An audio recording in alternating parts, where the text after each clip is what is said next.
Now, as I have embraced that scripture, I've always embraced the first portion to use it as a reminder to stay grounded and to stay focused and to hopefully avoid the temptation of success. It is unfortunate that many have started out with the right intention. But as they have gone forward and gone forth, some of us have almost become celebrities. We have become bigger than the God that we serve. Amen. Tell somebody that's messed up. So much so that instead of folk seeking God, folk are seeking us and expecting us to perform miracles. When in reality, the only miracles that can be performed are by the Lord himself. Amen. We are but instruments that serve as conduits to help those who are looking for an answer and looking for him to find him. That's right. And then in finding him, receive those things that we are looking for from the Lord. But as I was contemplating what to share with you all this morning, the second part of the passage kind of leapt out at me. The part that says, as God has dealt to each one a measure of faith. Amen. When I looked at that and I realized, for me, as to what God was saying, it reminds me, it reinforces the fact that God has already given you and me faith. Amen. Amen. Amen. The Bible says he's given to each one a measure of faith. Amen. So I'm not waiting for faith to come. Yes. I already have been given faith. Amen. The thing is, I have to activate that which he has given me. I don't know if you've ever received a credit card in the mail. And the credit card in the mail says you have been given this amount of credit. But what you have to do, credit card is probably not a good thing because that might mess you up. I don't want you to start signing for credit cards that come in the mail. Gift card. A gift card for $100. The gift card becomes worth $100 when you call the right number to activate it. Amen. You carry the card all you want to in your pocket, but literally you don't have the $100 until you activate the $100. And that means you can go to the grocer, or you can go to Lowe's, or you can go to Target, or one of those other fancy stores. I don't shop at them, so I really don't know the names of them. Amazon.com. But if you present the card and it's not activated, then the card has no value. But an activated card has value. The thing I'm trying to tell you is you already have a card called faith in your wallet. My question to you this morning is, did you make the call to activate it? Amen. Tap your neighbor and say, neighbor, I think he was talking to you. I think he was talking to you.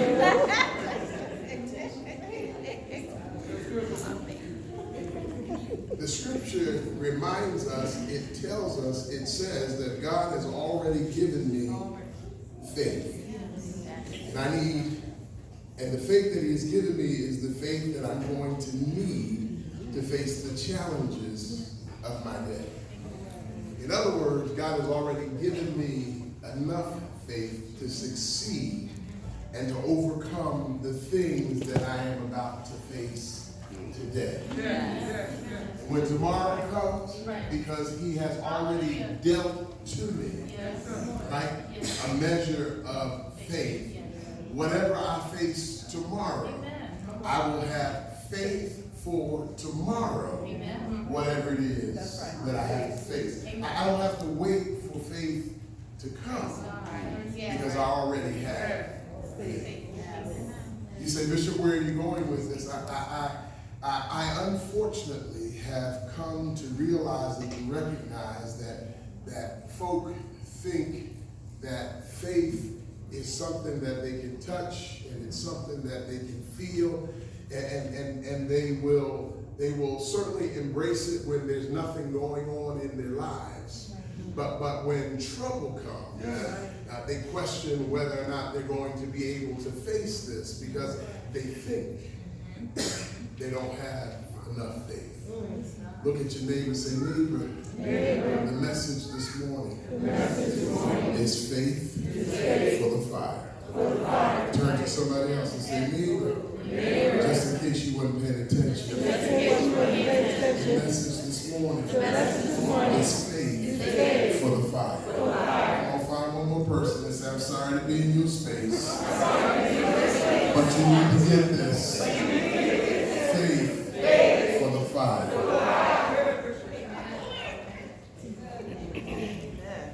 Now here's one other thing that I gleaned when I read this short sentence, as God has dealt to each one a measure of faith.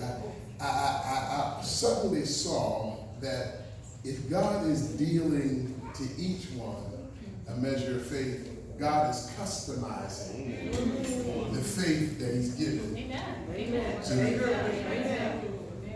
Customizing means that it fits my situation. It fits my circumstance. It fits what I'm about to go through. Amen. It may not look like yours, but that's because it's been customized for me. Amen. Are you with me? Can I tell you what my faith looks like? My faith looks like the Iron Man suit. Because it's got red for the blood. Right? And it's trimmed with gold. Because I'm about it. Huh? Because I'm precious to him. You may not like what my faith looks like, but it is the measure of faith that he has dealt to me. It's been customized just for me. Because he already knows what I'm going to need to face my challenges. Tap your neighbor one more time and tell them, don't go to sleep. I just need you to know your faith has been customized for you. Amen. But as soon as we are asked to compromise, or as soon as we get challenged, that's when the real truth about our faith comes to the forefront. That's right. Tap your neighbor and say, neighbor, you need faith in the fire. Daniel, Shadrach, Meshach, and Abednego are challenged to eat from the king's table. And they refuse. They refuse to accept the things that the king wants to give them, and instead they say, what we're going to do is we have a diet that's been established from where we come from. We're going to go with that. And what we want to ask you to do is allow us to do that. And in doing that, at the end of a prescribed period of time, take a look at us and see if we're better than those who ate from the king's table. Y'all know the answer to that one, don't you? That at the end of the prescribed time, that they look better actually than those who had been eating from the king's table. And so they were allowed to continue in their diet. But at the same time, what God did is, because they exercised the measure of faith that he had already given to them, what God did is he gave them more wisdom, he gave them more knowledge, and they were 10 times smarter than those that they were serving. Amen. God then takes them and he establishes them and puts them in a position where they have some autonomy and they have some authority. But how many of you know the devil is always willing to challenge you? Amen. That's right. So he doesn't stop there. There comes a time where Nebuchadnezzar, now they've been doing everything that they've been asked to do. They've been governing. They've been a blessing to this nation that they're in, even though they're in slavery. But at some point, Nebuchadnezzar says, you know what I'm going to do? I'm going to make this big gold idol. And then what I'm going to do is everybody's going to worship it. Are you with me? Amen. If you don't worship, then you're going to get thrown in a fire furnace. Yes. See, we thought bullying was a new thing.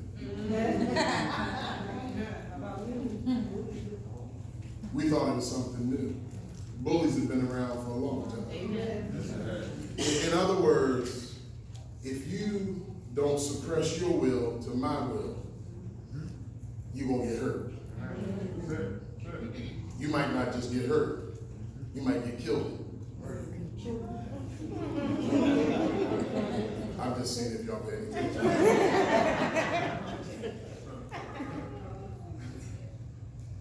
If you don't do what I tell you to do, I'm going to throw you in the fiery furnace. So everybody drops and worships at the sound of the instruments.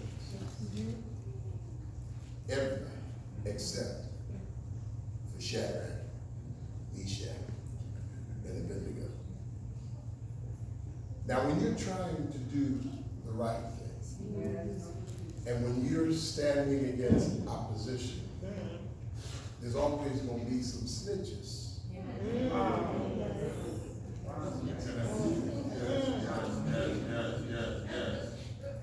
Because number one, they don't like the fact that you're over them anyway.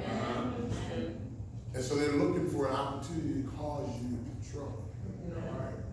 So they go to Nebuchadnezzar and they say, ooh, you know them boys that you put over everybody? They're not doing what you told them to do. They're not dropping and worshiping. They're disrespecting what you told them to do. Let me tell you what happens. Daniel chapter 3, verse 13 says, Nebuchadnezzar in rage and fury gave the command to bring Shadrach, Meshach, and Abednego. So they brought these men before the king. Verse 14 says, Nebuchadnezzar spoke, saying to them, is it true, Shadrach, Meshach, and Abednego? You know you're in trouble when they call your name. He didn't say y'all. I'm addressing you specifically. Is it true that you do not serve my gods or worship the gold image which I set up? Always know that it really ain't about you. The person challenging you is talking about I.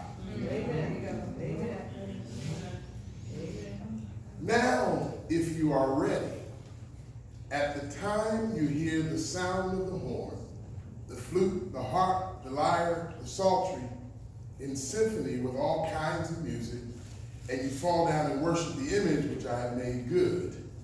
But if you do not worship, you shall be cast immediately into the midst of a burning fiery furnace. And who is the God who will deliver you from my hands? Fiery furnaces take on different images. Worship and bowing down can look like different things. Are you willing to compromise your faith for your life?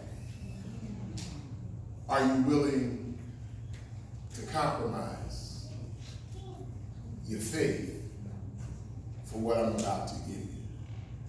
Sometimes the threat is not death. Sometimes the threat is just compromise. Just do what I say. Just do it how I say. Don't do it as unto the Lord, but do it as unto me. Listen, we can squash all of this if you just do what I ask all of this can go away if you just do what I ask you to do. Some folk are in relationships that they shouldn't be in because they've compromised who they are. Some folk are working in places that they shouldn't be working because they've compromised who they are. Some folk are facing situations that are deplorable, but it's because they've compromised who they are. Instead of standing in faith, it was easier to compromise. Look at your neighbor, say, neighbor, whatever you do, stop compromise.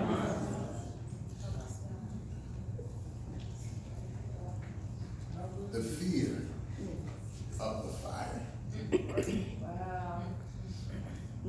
The fear of the repercussions.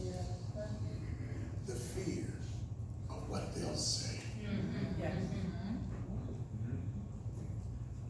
is greater than you really finding the right solution. I'm going to give you another chance. I'm going to give you another opportunity. I'm angry with you, but if you do what I tell you to do, I won't burn you up.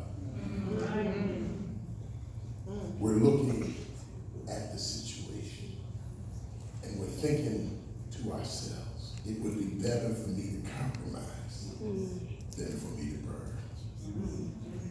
But the reality of it is if you compromise, you've already been burned.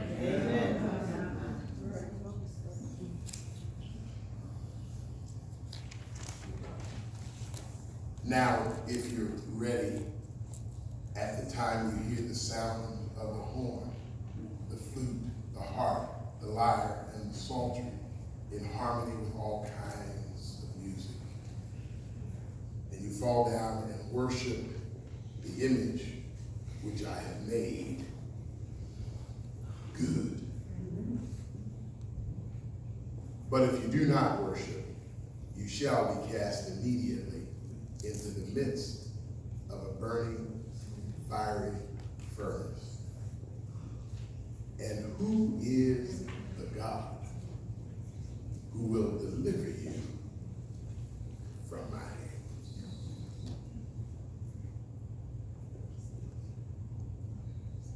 That's bold. That's bold. Challenging your faith in your God. And challenging your faith in your God in your face.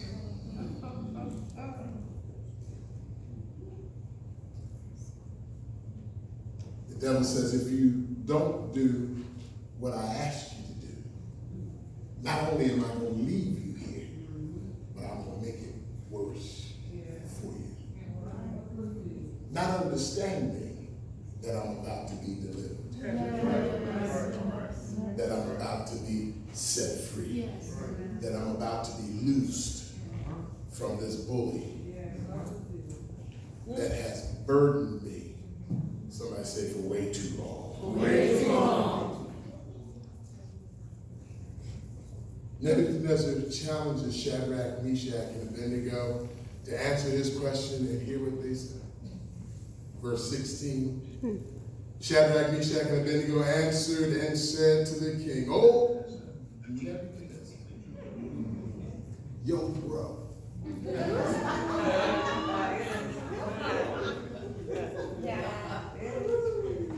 We're not slow to answer you in this matter. In other words, I ain't scared of you. I heard what you said the first time. I know what you said the second time. And now since you come to me and you ask me the question and now you want an answer from me, I ain't afraid to answer you. Look at what he says. He says, if that is the case, our God, whom we serve, right? Our God. They don't back up when he says, who's the God that's going to deliver? They say, our God. The one that we serve. I don't know who you serving, but the God that we serve, our God, whom we serve, is able to deliver us from the burning fiery furnace. Right? In other words, they say, we got faith for this fire. I understand that the fire is supposed to burn me. I understand that the fire might possibly consume me. But my faith in God is not such that I only have it if I'm not standing in front of the furnace. My faith in God is in front of the furnace, feeling the heat. I still won't step back. Faith for the fire. Tap your neighbor and say, neighbor, you got faith for the fire. Why don't you use it? Come on, tap somebody else and say, neighbor, you got faith for the fire. Why don't you use it? Come on, find one more person and say, I know he challenged you. But the one that's keeping you has already customized your faith for this fire that you're about to go in. I wish somebody would give him some praise right now.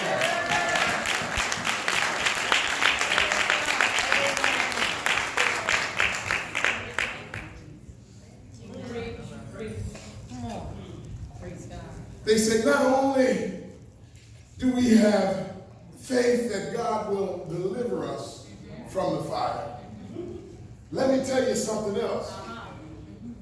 If he doesn't,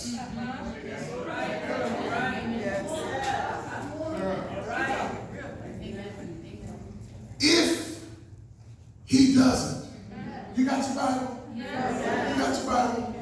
Turn to this. I want you to mark this.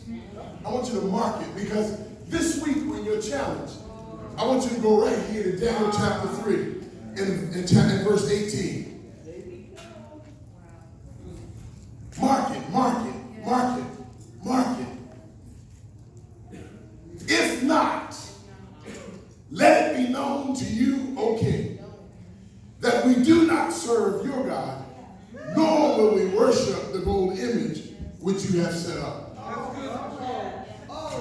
We have faith to believe that the fire won't destroy us. We have faith in our God. We have faith enough for this fire. We have faith to believe that he's with us. We have faith to understand that he won't leave us. We have faith to recognize that he's able.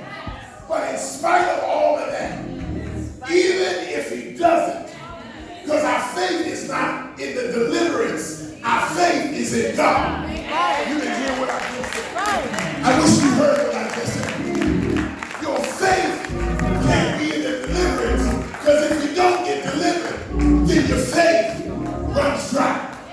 But if your faith is in your God, no matter what happens, you still got faith.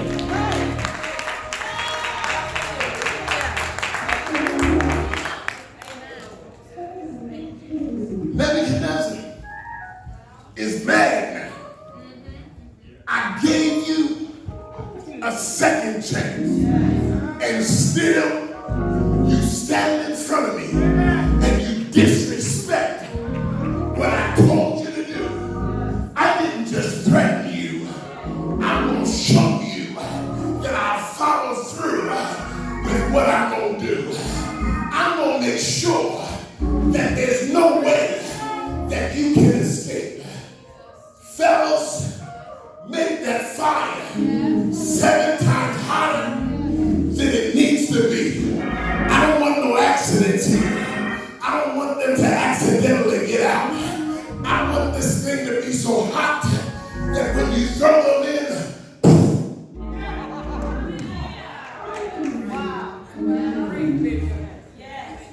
you know us. Wait a minute. I was kind of willing to go when I thought it was hot. But now, they talking about making it hotter. Now they talking about 7 times hotter than it needs to be. In other words, he's not just going to kill me, but he's going to kill me 7 times over. You hear that threat? You hear that threat to your faith? You hear that challenge to your faith? Shadrach, Meshach, and Abednego are ready to have faith in the fire. They get bound. Listen. Give me that. Keep me big enough. Be my prison guard for me. I knew you was here for a reason. Take me to the fire. All right, I'm down. Take me to the fire. All right, you see this? This Shadrach, Meshach, and Abednego. All right, let me show you us. Take me to the fire.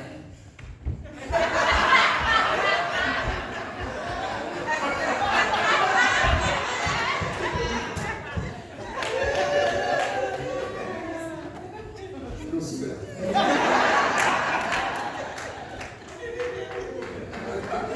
We be struggling. Because we don't want to be thrown in. Shadrach and Meshach and Abednego, where you want us at? Over in the midst? Man, you ain't got to struggle with me. You ain't got to hold me like that. I got this. Because I know it's hot. I know it can destroy me. But I got faith for this fire. I got faith for what I'm about to deal with. I got faith for what I'm about to go through. Because if I go through it, in the midst of my going through, here's why you got to go in the fire. In the midst of my going through, Jesus is waiting for me to step in, to step through, to go through. He'll meet me there. He'll take me through it and deliver me out of it. Somebody ought to say, yeah.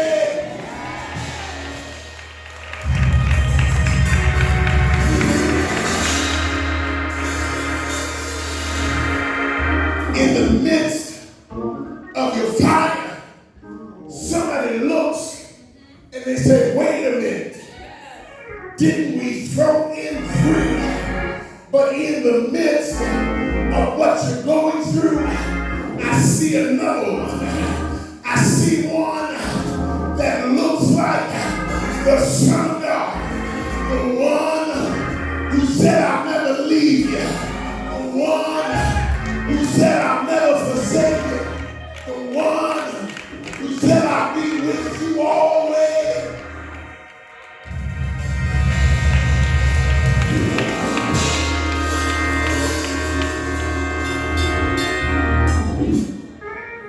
Look at your neighbor and say, neighbor, you ready to be a fire walker? You didn't ask him with enough enthusiasm. Neighbor, are you ready to walk through this fire? Come on with me. Come on with me. I dare you. I declare all day to stand up against that bully that's trying to persuade you to compromise your faith. I dare you to stand up against that bully and say, I got saved for this fire. Watch me as I go through. Watch me looking unto Jesus, the author and the finisher of my faith. Somebody give it some praise.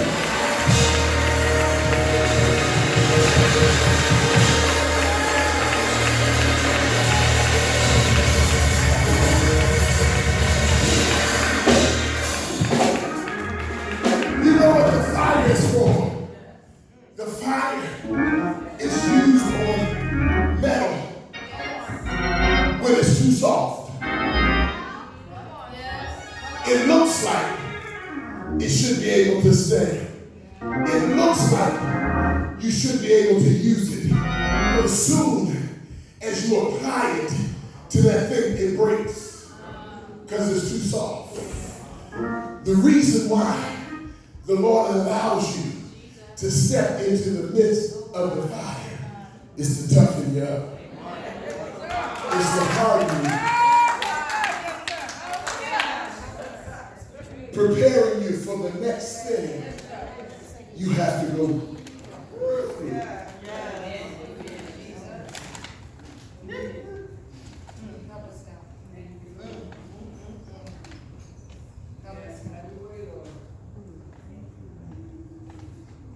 Stop being afraid of the challenge and have faith in God.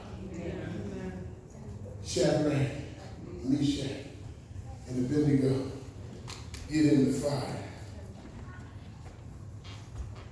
What they were bound with is loose. But what they have on is not destroyed.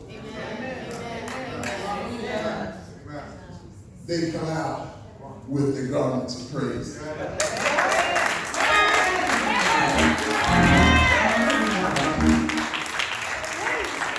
See, that's the thing about the fire.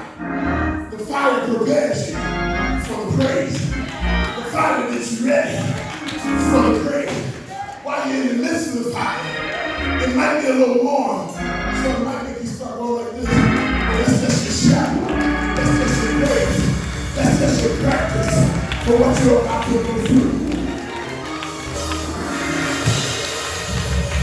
Come on, clap your hands. Oh, you people. Shout unto the Lord. Shout unto the Lord. Shout unto the Lord. Shout unto the Lord. Shout unto the Lord. With a voice of triumph.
Say, neighbor, he didn't give you faith to go around the fire.